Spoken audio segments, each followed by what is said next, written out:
This presentation is of a day trip out of Reutlingen, Germany to Lake Constance, where we visited an ancient pile-dwelling museum. This site was recommended by one of our friends in Reutlingen. The site is about 71 miles from our home base in Reutlingen, as you can see on this map, going almost straight south down to Lake Constance. This is a satellite view of this open-air pile-dwelling museum. Evidently, there are many such sites around the world. Several of them were discovered at Lake Constance. The reconstructed villages are named for archaeological sites on which they are based. Their appearance is reconstructed from surviving piles, timbers, artifacts, and other archaeological evidence. The dates are scientifically established, often remarkably precisely through tree ring dating, although some details of the buildings necessarily remain archaeological interpretation. This is the view as we first came out of the museum, looking out over the site. The walkways to the various villages is very interesting and definitely adds to the environment.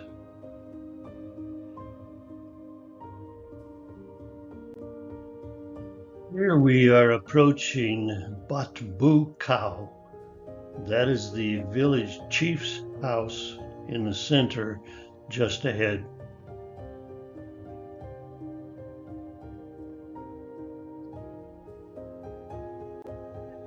And here we see a reconstructed cooking oven at Batbukau.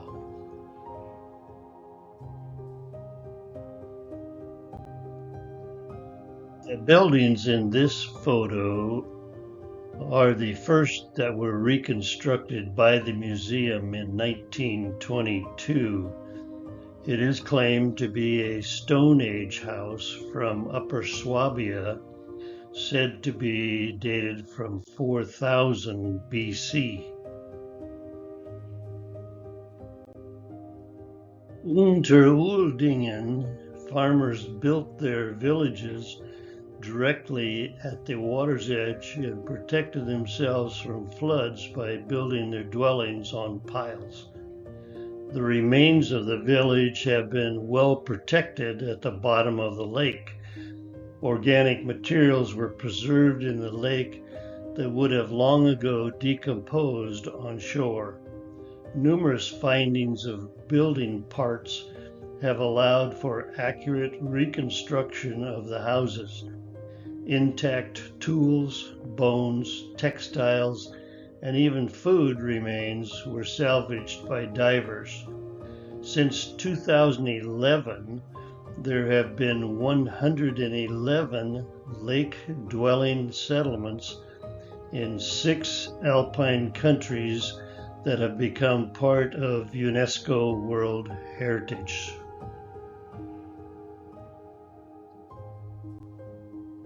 Here we are at the reconstructed village of Zipplingen.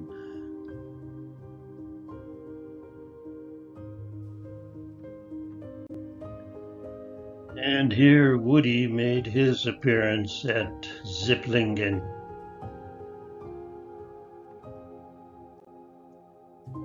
This Hornstadt dwelling is said to be from 3912 BC.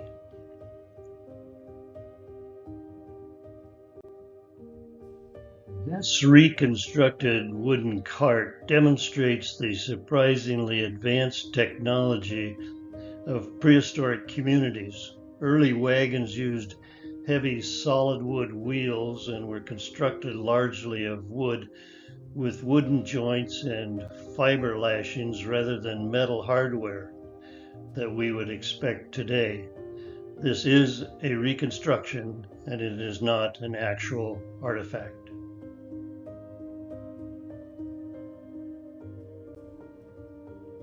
Archaeological finds tell us that these communities included skilled craftspeople. Using stone and wooden tools, they cut and shaped timber, made household objects and containers, and worked with reeds and plant fibers for baskets, mats, and building materials.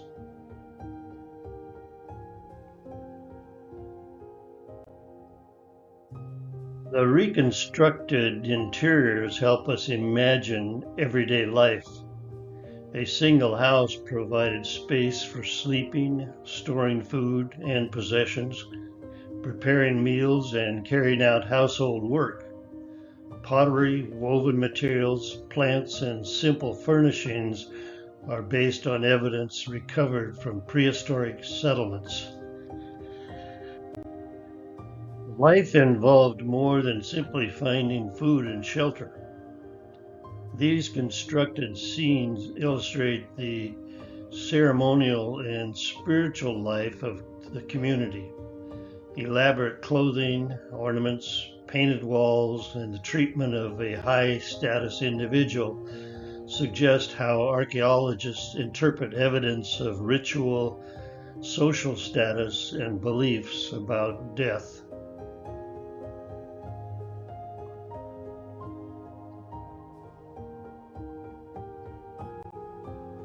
This is the new museum.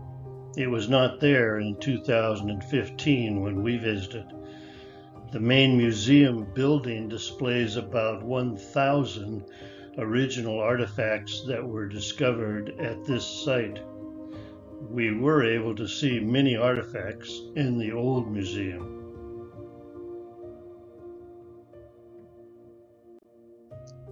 In the museum building, we were able to see videos taken of what was seen under the water. As you can see, the remains of pilings here in these photos.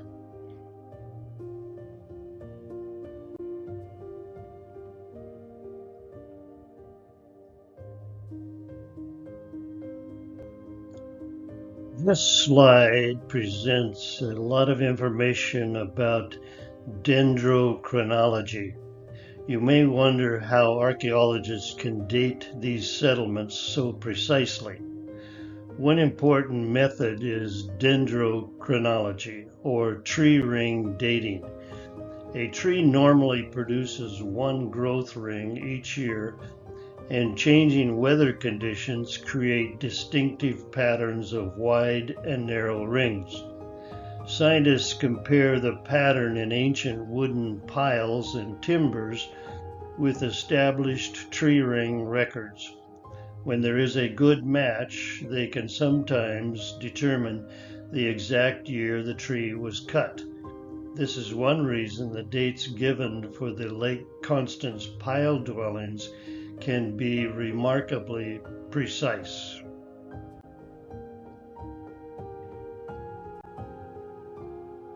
Meersburg Castle, also known as Altburg, which is a term for old castle, is considered to be one of the oldest inhabited castles in Germany. The central tower was first built during the 7th century, though the original structure is no longer visible.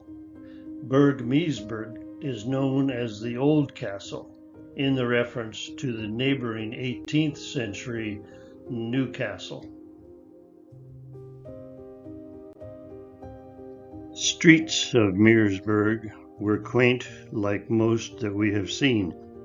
As always, the streets are done with pavers, not asphalt, and always very clean. A lot of fun to wander around narrow ancient streets. In the village of Meersburg, it would be a nice place to spend more leisure time.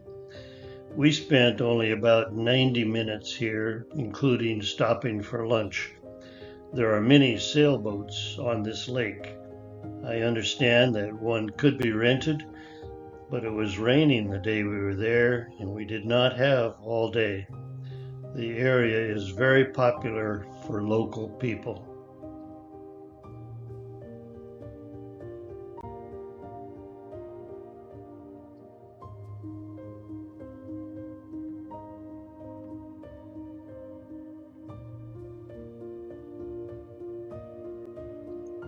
So this was a short visit nearby our home base, and we were headed back to Reutlingen